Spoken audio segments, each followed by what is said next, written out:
Concave mirror बना दिया था, कॉन्वेक्स बनाना था। अगर उसी स्फेरिकल मिरर में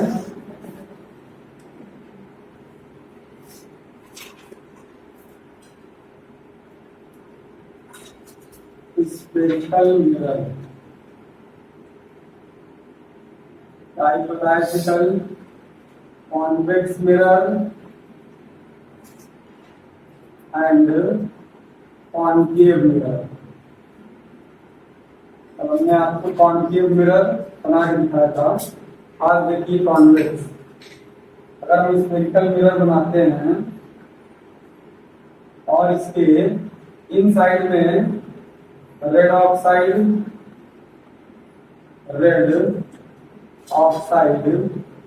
या मरकरी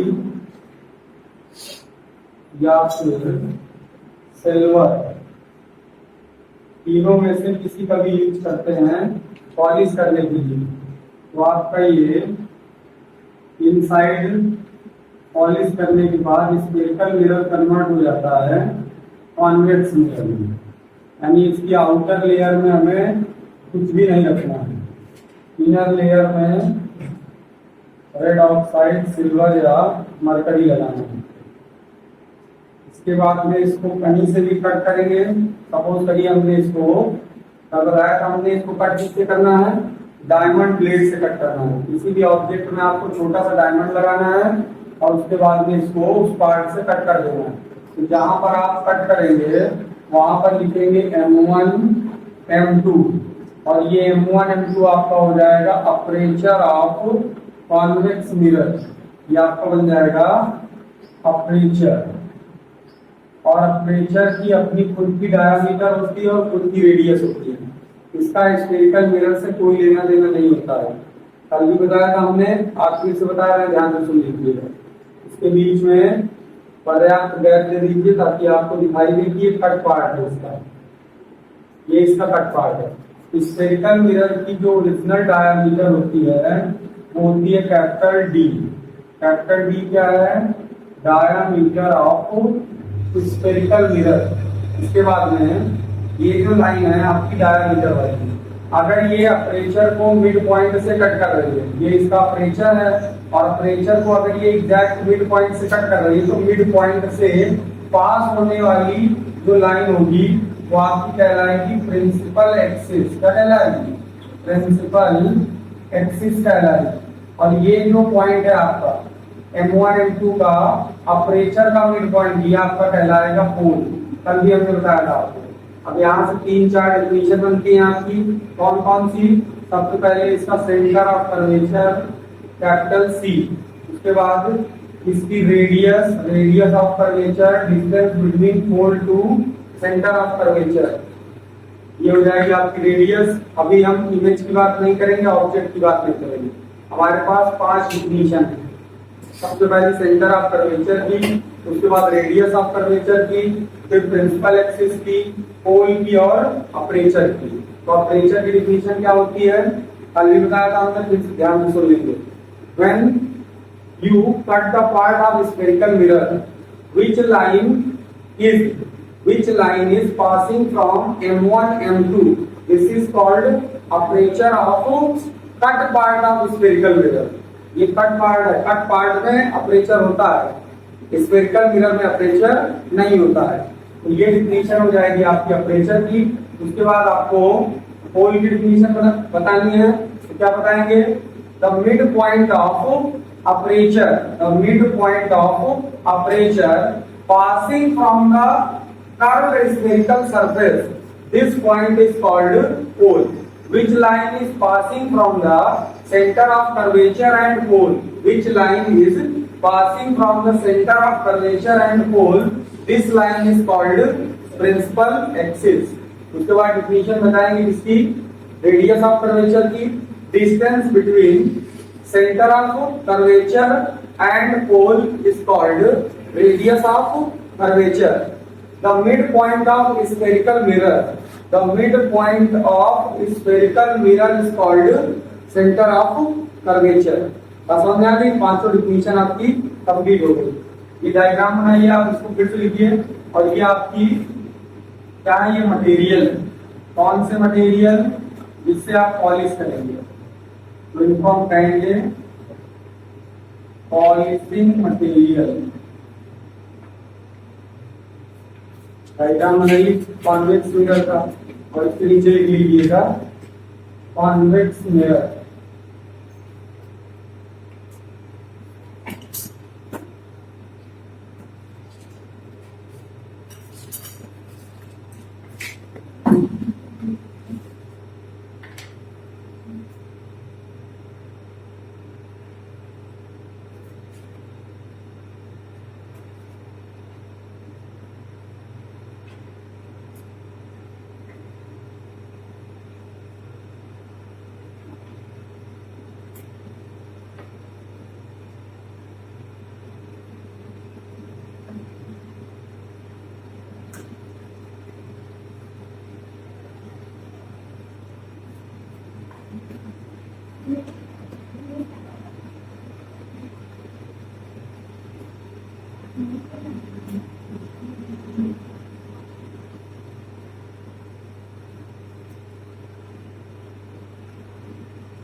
बन गया डायग्राम का।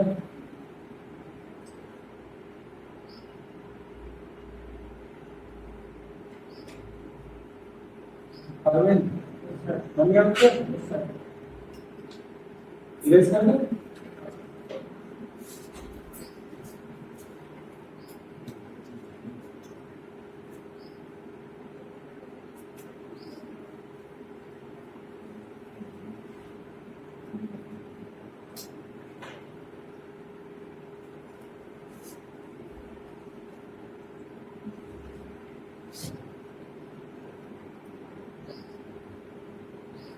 ये इसकी डिफिनीशन पेपर को करनी है ना, तो जो मैंने बताई है ये आएंगी,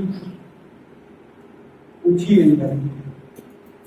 मिरर से अगर आएगा तो प्लेन मिरर में number of image, plane mirror पे क्वेश्चन खतरनाक होगा। उसके बाद यहाँ से अगर आएगा तो न्यूमेरिकल, चाहे वो कॉन्वेक्स का हो चाहे वो कॉन्केव मिरर का हो, तो आपको इनकी पोजीशन आनी चाहिए। जब आप इनकी पोजीशन अच्छे से बनाना जान जाएंगे तो इनके न्यूमेरिकल आपके लिए बहुत आसान हो जाएंगे। तो सबसे पहले आप देखिए कॉन्वेक्स मिरर की दो पोजीशन होती है इमेज फॉर्मेशन की। यहाँ हेडिंग डालिए इमेज फॉर्मेशन वाली convex mirror, image formation by convex mirror,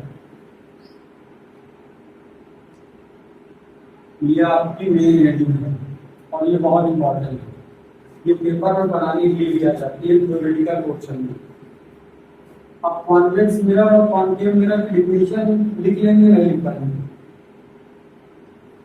जैसे मैंने अभी आपको समझाया है, सेम एज इट इज आपको लैंग्वेज में लिखना है। तो उसके अकॉर्डिंग कॉन्वेक्स मिरर की डिफिनेशन क्या बनेगी?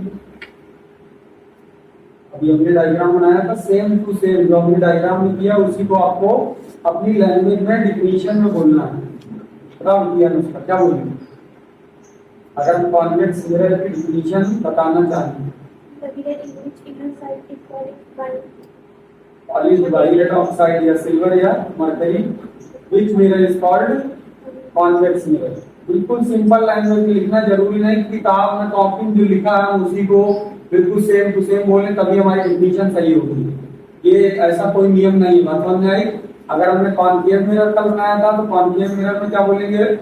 When we are polishing outer layer of spherical mirror, जब हम आउटर लेयर में स्फेरिकल मिरर में polished with red oxide mercury और silver, which mirror is called concave mirror. अगर हम आउटर लेयर में पॉलिश कर रहे हैं तो क्या बनेगा? कॉन्केव मिरर बनेगा। और अगर इनर लेयर में पॉलिश कर रहे हैं तो क्या बनेगा? बस ये दो वर्ड आपको याद रखना, बाकी पूरी definition same as it is. बस समझ में आई? अब आगे देखो भैया, सबसे पहला केस है इसमें, व्हेन ऑब्जेक्ट एट इनफाइनाइट, जब आपका ऑब्जेक्ट इनफाइनाइट से रखा हो। और हम बात कर रहे हैं इसकी कॉन्वेक्स मिरर की। कॉन्वेक्स मिरर को उल्टा ड्रॉ किया जाता है, पर हमेशा फेस उसका राइट हैंड साइड में होना चाहिए, लेफ्ट हैंड साइड में नहीं होनी चाहिए, क्योंकि आपको रिफ्लेक्टिंग सरफेस लेफ्ट साइड में शो करनी है। अब हम ऐसा सपोज करेंगे कि ये इसका पोल है और यहाँ से एक लाइन पास करेंगे, dot dot dot dot dot dot, ये हो जाएगी हमारी क्या? Principal axis. और आपको अपने ऑब्जेक्ट को ऐसा इमेजिनेशन करना है और यहाँ पे लिखना है इनफाइनाइट, ऊपर भी और नीचे भी। अब इस ऑब्जेक्ट का नाम कुछ भी हो सकता है, ए बी वॉटएवर जो भी इसका नाम हो। पसंद आई? आपको इनफाइनाइट इस तरीके से शो करना है और यहाँ से पैरेलल लाइट ले जाएंगी और आपकी रिफ्लेक्टिंग सरफेस पे स्ट्राइक करेंगी इस तरीके से। यहाँ से पैरेलल लाइट ले जाएंगी और रिफ्लेक्टिंग सरफेस पे इस तरीके से स्ट्राइक करेंगी। अब आप इमेजिन करेंगे कि that dot dot dot dot that पीछे इनको बढ़ाया जाता है और इसको इमेजिन करेंगे dash dash dash dash dash dash, इस तरह पीछे बढ़ाएंगे। तो when the light rays appear to meet from behind the mirror, this position is called focus। ये आपका क्या कहलाएगा? फोकस कहलाएगा। जहां पे मिलती हुई प्रतीत होती है, appear to meet, ये लाइन कभी भी इंटरसेक्ट नहीं करेगी या रियल में ये कभी मिलने वाली नहीं है। ये हमारी खुद की सोच है कि यहाँ पीछे क्या होंगी? मिल रही होंगी। तो मिल रही होंगी तो कहाँ मिल रही होंगी? फोकस पर मिल रही होंगी। तो यहाँ हमारा इमेज बनेगा पॉइंट जैसा, वर्चुअल बनेगा, इरेक्ट बनेगा। बात समझ में आई? इमेज कैसी बनेगी? वर्चुअल बनेगी, इरेक्ट बनेगी एंड पॉइंट साइज बनेगी। कैसी बनेगी? पॉइंट साइज बनेगी। बात समझ में आई? आपको ये लिखना है। अब ये डिस्टेंस, अब यहाँ डिस्टेंस नहीं शो करेंगे। सेकेंड में आपका ऑब्जेक्ट इनफाइनाइट और इसकी डिस्टेंस अगर यहाँ मान लीजिए सेंटर ऑफ कर्वेचर इसका 10 सेंटीमीटर पे रखा हुआ है, 10 सेंटीमीटर पे, और ये इसका पोल है। अब इनफाइनाइट और पोल के बीच में, इनके बीच में एग्जैक्ट इनफाइनाइट में आपकी ऑब्जेक्ट नहीं होनी चाहिए। अब आपकी ऑब्जेक्ट चल करके यहाँ कहीं ना कहीं होनी चाहिए, यानी पोल के नियर अबाउट होनी चाहिए। तो जब आप ऑब्जेक्ट को उठा करके नियर अबाउट पोल रखेंगे, यहाँ लिखेंगे व्हेन, कॉन्वेक्स मिरर में बेटा दो ही केस होते हैं, when object placed, when object placed near about to pole. जब आपकी ऑब्जेक्ट को पोल के नियर अबाउट रखा जाता है तो हम फिर से डायग्राम ड्रॉ करेंगे, कॉन्वेक्स मिरर बनाएंगे,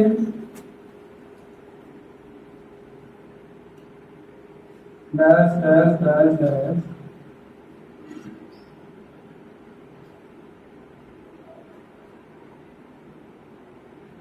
पोल से प्रिंसिपल एक्सिस पास करेंगे, या आपका पोल हो जाएगा। आपका इनफाइनाइट बहुत दूर है और आपकी ऑब्जेक्ट इस बार नियर अबाउट टू पोल है। हमने ऑब्जेक्ट का नाम एज इट इज ले लिया ए बी। अब आपकी लाइट रेज पैरेलल और यहां से रिफ्लेक्ट हो जाएंगी, ये हो जाएगी इंसिडेंट रे और ये हो जाएगी क्या, reflected ray. As it is ये आपकी इंसिडेंट रे और ये हो जाएगी आपकी रिफ्लेक्टेड रे। बात समझ में आई। और हमने आपको according to law of reflection, अगर हम यहाँ पे नॉर्मल क्रिएट करते हैं, सपोज करो हम यहाँ से नॉर्मल क्रिएट करते हैं, तो डर डर डर डर डर डर डर डर ये जिस पॉइंट पर जाकर मिलेगी ये हो जाएगा आपका सेंटर। अब यहां से अगर हम नॉर्मल क्रिएट करते हैं डर डर डर डर, ये जिस पॉइंट पर मिलेगी यहाँ,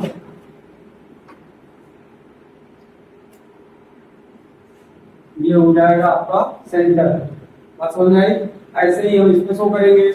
हमें यहाँ से नॉर्मल क्रिएट करना है और डर डर डर डर डर डर डर डर जिस पॉइंट पर ये मिलेगी ये हो जाएगा आपका सेंटर ऑफ कर्वेचर। और इसको पीछे इंक्रीज करेंगे डर डर डर डर डर डर, तो ये हो जाएगा आपका फोकस। क्या हो जाएगा, फोकस। अब हमारी इमेज कहाँ बनेगी, अब हमें एक लाइन पास करानी है जो ऑब्जेक्ट को टच कर रही हो और हमारे सेंटर तक जा रही हो, क्योंकि सेंटर से जाने वाली लाइन क्या होती है, नॉर्मल से गुजर रही होती है। और जैसे वो जिस मीडियम से आती है उसी मीडियम में वापस रिटर्न हो जाती है। तो हमने ऐसे सपोज किया कि यहाँ से कोई लाइन ऑब्जेक्ट को टच करते हुए सेंटर तक जाती है ऐसे, तो ये यहीं से आएगी और यहीं से रिटर्न हो जाएगी। और जो लाइन सेम पाथ पे रिटर्न हो जाती है उसके लिए इंसिडेंट एंगल और रिफ्लेक्शन एंगल की वैल्यू क्या होती है, जीरो होती है। हमने प्लेन मिरर में बताया था। तो इस लाइन का इंसिडेंट एंगल और रिफ्लेक्शन एंगल हमेशा क्या रहेगा, जीरो रहेगा। और जहां पर ये दोनों एक दूसरे को इंटरसेक्ट कर रही हैं इस पॉइंट पर, ये हो जाएगी आपकी फॉर्मेशन ऑफ इमेज, ये हो जाएगा बी। तो ये डिस्टेंस आपकी पोल से लेकर के ये डिस्टेंस हो जाएगी कैपिटल बी। इसको बी ने लिख के हमने लिख दिया आई। यहाँ पे हमारी इमेज बन रही है। P से लेकर के F तक की डिस्टेंस को हमने रिप्रेजेंट किया F से, और P से लेकर के सेंटर तक की डिस्टेंस को हमने रिप्रेजेंट किया कैपिटल R से। इसके बाद ऑब्जेक्ट से पोल तक की डिस्टेंस को हमने रिप्रेजेंट किया U से। बात समझ में आई। तो ये हो गई आपकी डिस्टेंस। अब आपकी 3 डिस्टेंस राइट साइड में है, 1 डिस्टेंस लेफ्ट साइड में है। तो यहाँ पर हम छोटा सा सिंबल बना लेंगे साइन कन्वेंशन का, और इसके ऊपर लिख देंगे sign convention. According to sign convention, ये आपका ओरिजिन पॉइंट है पोल, तो हम यहाँ पर पोल लिखेंगे। पोल के राइट साइड में कोई भी वैल्यू होगी वो पॉजिटिव होगी, पोल के लेफ्ट साइड में कोई भी वैल्यू होगी निगेटिव होगी, पोल के अप साइड में कोई भी वैल्यू होगी पॉजिटिव होगी, डाउन साइड में कोई वैल्यू होगी निगेटिव होगी। तो देखिए आपका ऑब्जेक्ट कहाँ है, अप साइड, आपका इमेज कहाँ है, अप साइड, तो दोनों क्या हो रहे हैं, पॉजिटिव। आपकी बाकी डिस्टेंसेस कहाँ है, राइट साइड पॉजिटिव, और आपकी ऑब्जेक्ट की डिस्टेंस कहाँ है, लेफ्ट साइड निगेटिव। इसीलिए कॉन्वेक्स मिरर या कॉन्केव मिरर का मैग्निफिकेशन हमेशा क्या आता है, निगेटिव आता है, बट निगेटिव होता नहीं, याद रखना है। मैग्निफिकेशन में सिंबल निगेटिव का आएगा, पर मैग्निफिकेशन कभी भी निगेटिव होता नहीं। वो मैग्निफिकेशन में जो माइनस साइन आ रहा है वो हमें इंडिकेट कर रहा है कि हमारी चारों डिस्टेंसेस में से, या तो हाइट ऑफ ऑब्जेक्ट, या तो हाइट ऑफ इमेज, या तो हाइट या distance from pole to image, या distance from pole to object, इनमें से कोई एक क्या है, निगेटिव। वो इंडिकेट कर रहा है कि आपकी चारों डिस्टेंसेस में से कोई एक डिस्टेंस निगेटिव है। अब मैग्निफिकेशन क्या होता है, इसको ध्यान से समझिए। मैग्निफिकेशन का मतलब होता है किसी ऑब्जेक्ट का साइज या तो इंक्रीज करना या डिक्रीज करना। समझ आई। मैग्निफिकेशन का मतलब होता है किसी ऑब्जेक्ट का साइज या तो डिक्रीज कर देना या तो इंक्रीज कर देना। पॉजिटिव निगेटिव से कोई लेना देना नहीं। अब जैसे ये ऑब्जेक्ट आपकी इनफाइनाइट थी, अब यहाँ से पैरेलल लाइट रेज आ रही है, ये लाइट रेज हमारी कॉन्वेक्स मिरर में स्ट्राइक करती है, स्ट्राइक करने के बाद में अपनी अपनी साइड में रिफ्लेक्ट हो जाती है, रिफ्लेक्ट होने के बाद में हमने अपीयर किया कि ये यहाँ जाकर के मिल रही होगी, तो फोकस पे पॉइंट जैसी इमेज बनती है। समझ में आई? तो यहाँ से लेकर के आप इनफाइनाइट तक देख पाते हैं, तो इनफाइनाइट तक जब आप देख पाते हैं तो आपको जितने भी स्टार्स होते हैं ये पॉइंट जैसे क्यों दिखाई देते हैं? अभी आपने सोचा है कि हमें जितने भी स्टार्स हैं पॉइंट जैसे क्यों दिखाई देते हैं? क्योंकि हमारी अर्थ में एटमॉस्फेयर है, और एटमॉस्फेयर में बहुत सारी छोटी छोटी बूंदें हैं जो किसकी तरह बिहेव करती हैं? वाटर ड्रॉपलेट्स की तरह बिहेव करती है। तो लाइट आती है, रिफ्लेक्ट हो जाती है, हमारे एटमॉस्फेयर में पड़ती है। बहुत दूर जो स्टार्स हैं, सन की बात नहीं कर रहे हैं, सन बहुत नियर है हमारे अर्थ प्लेनेट के, सबसे अगर नियर अबाउट कोई स्टार है तो वो क्या है? सन है। तो सन से आने वाली जो लाइट रेज होती है वो रिफ्रैक्शन की तरह बिहेव करती है। लेकिन जो बहुत दूर ऑब्जेक्ट है, जो स्टार्स हैं, वहां से जब लाइट आती है और हमारे अर्थ के एटमॉस्फेयर में पड़ती है तो वो रिफ्लेक्ट होती है। अब यहाँ से आई, रिफ्लेक्ट हुई, तो रिफ्लेक्ट होने के बाद हमारी आंख में अपीयर होती है, आती नहीं है, क्या हो रही है? अपीयर हो रही है। और जैसे ही उसका इमेज जैसा पॉइंट बनता है तो हमें वो स्टार्स बहुत छोटे छोटे दिखाई देते हैं। और तारे टिमटिमाते क्यों हैं? उसका अलग रीजन है, रिफ्रैक्शन होता है, क्योंकि ड्रॉपलेट बहुत सारी हैं। अब हर ड्रॉपलेट से लाइट का रिफ्रैक्शन हो रहा है, रिफ्रैक्शन की वजह से हमको लाइट एक जगह नहीं दिखाई देती है, अब बार बार इधर से आई, फिर इधर से आई, फिर इधर से आई, फिर इधर से आई, फिर इधर से आई, क्योंकि ड्रॉपलेट्स बहुत सारी हैं। तो उसकी वजह से हमको कोई भी स्टार्स एक जगह स्टेबल नहीं दिखाई देता। कैसा दिखाई देता है? टिमटिमाता हुआ दिखाई देता है, झिलमिलाता हुआ दिखाई देता है। वो उसका रीजन है रिफ्रैक्शन। और पॉइंट जैसा दिखाई देता है, उसका रीजन है कि बहुत दूर है, इनफाइनाइट पे। तो लाइट रेज आती हैं, आपके एटमॉस्फेयर में स्ट्राइक करती हैं और हमारी फोकस पर, आंख के फोकस पर पॉइंट जैसा इमेज बनाती है। बात समझ में आई? नहीं आई? और जो हमारी आंख के नियर अबाउट होती है जो वैल्यू, यानी कोई भी ऑब्जेक्ट जो हमारी आंख के, यानी जो हमारी आंख है, अब ये ओरिजिन पॉइंट की तरह बिहेव कर रही है। अब इसके नियर अबाउट में कोई ऑब्जेक्ट आएगा तो वो उसके लिए छोटा सा ऑब्जेक्ट बनाएगा। नजदीक का मतलब बहुत नजदीक नहीं। अब जैसे आप दूर खड़े बहुत दूर बड़ी बिल्डिंग देख रहे हैं, तो बड़ी सी बिल्डिंग आपको छोटी क्यों दिखाई देती है? क्योंकि आप नियर अबाउट का मतलब ये नहीं कि बहुत नजदीक पहुंच गए हैं। इनफाइनाइट में और नियर अबाउट में अंतर है। नियर अबाउट का मतलब कुछ बहुत पास आए हैं आप, कहां से? इनफाइनाइट से, नॉट स्वयं से।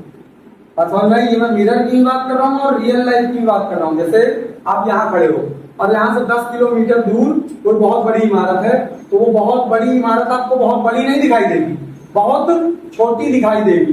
क्यों? क्योंकि वहां से जो इनफाइनाइट से लाइट रेज आ रही है उस ऑब्जेक्ट में पड़ने के बाद में स्ट्राइक करके रिफ्लेक्ट हो जाती है, और रिफ्लेक्ट होने के बाद में आपकी आंख में फोकस पे स्ट्राइक करती है, और जहां पे स्ट्राइक करती है उसके पहले इमेज बन रही है। तो आपको ऑब्जेक्ट की हमेशा कैसी इमेज दिखाई देगी? छोटी इमेज दिखाई देगी। और सेम यही बिहेवियर दिखाता है कॉन्वेक्स मिरर। कॉन्वेक्स मिरर हर बाइक में लगा होता है, हर कार में लगा होता है, ट्रेन में लगा होता है, एरोप्लेन में, सब में लगा होता है। जितने भी ऑब्जेक्ट आपके रनिंग पोजीशन में है, तो जो वो पीछे की ऑब्जेक्ट देखते हैं, पीछे की ऑब्जेक्ट देखने के लिए किसका यूज होता है? Convex mirror. और क्यों यूज होता है? क्योंकि हमेशा ऑब्जेक्ट वैसा इमेज बना देता है, छोटा इमेज बना देता है। तो आप जब बाइक चलाते हैं तो पीछे कार छोटी दिखाई देती है, बस छोटी दिखाई देती है और पूरी दिखाई देती है। ऐसा नहीं कि कोई एक पहिया उसका दिखाई दे। समझ आई? छोटी सी इमेज पूरी इमेज दिखाई देती है। और वो क्यों दिखाई देती है? क्योंकि ये क्या करता है? लाइट रेस को कन्वर्ज करने की कोशिश करता है पीछे की ओर, और बाहर क्या करता है? डाइवर्ज करने की कोशिश करता है। ध्यान से देखो, आउटर लेयर में देखोगे तो इसकी लाइट रेस क्या हो रही है? डाइवर्ज हो रही है। लेकिन इनर लेयर में देखोगे तो क्या हो रही है? कन्वर्ज हो रही है। बस समझ आई? तो यहाँ पे सारी चीजें अपीयरिंग है। अपीयरिंग का मतलब सारा का सारा सब कुछ इमेजिनेशन बेसिस पे है, कुछ भी रियल नहीं है। लेकिन जब हम कॉन्केव मिरर की बात करेंगे तो वहां इमेजिनेशन केवल एक ही पॉइंट पे होती है, बाकी सारी पोजीशन में क्या है? रियलिटी रिप्रेजेंट की गई है। तो पहले इन दोनों को बनाइए, फिर कॉन्केव मिरर बताते हैं।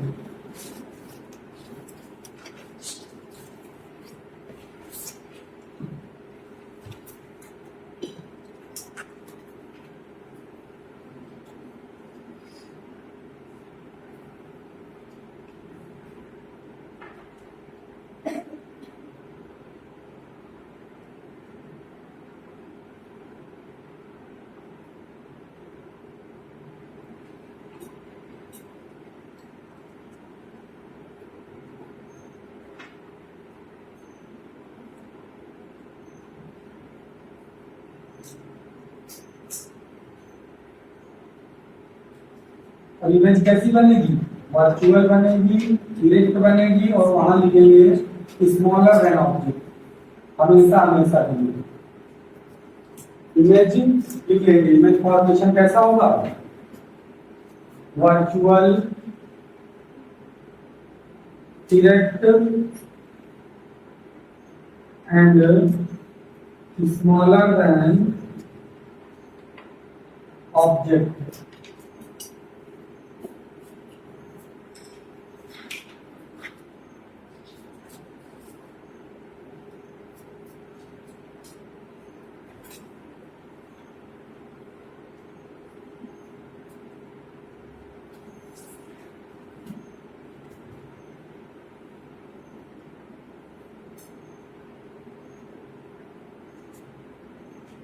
और पूजा कहाँ चली गई, रोज कोई ना कोई अपने घर पर रहती है।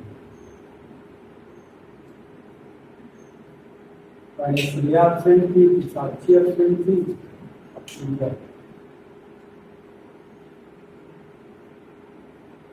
अब दोबारा कब नंबर आएगा श्रेया,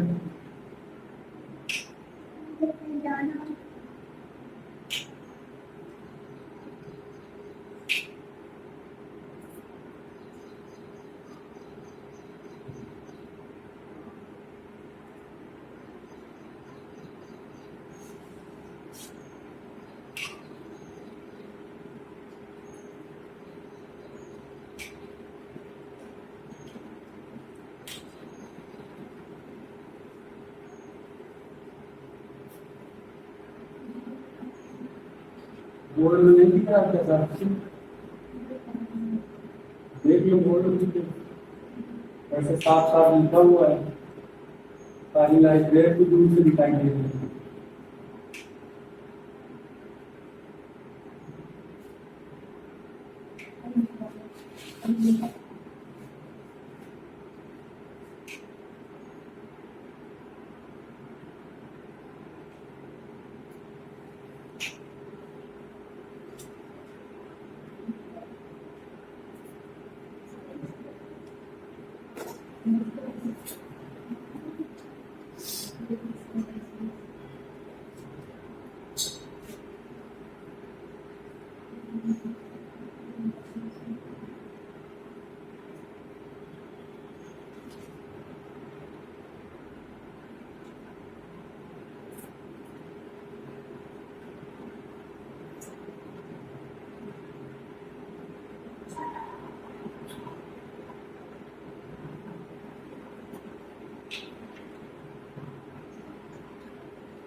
हम पास नहीं है क्या गाना सजान? हाँ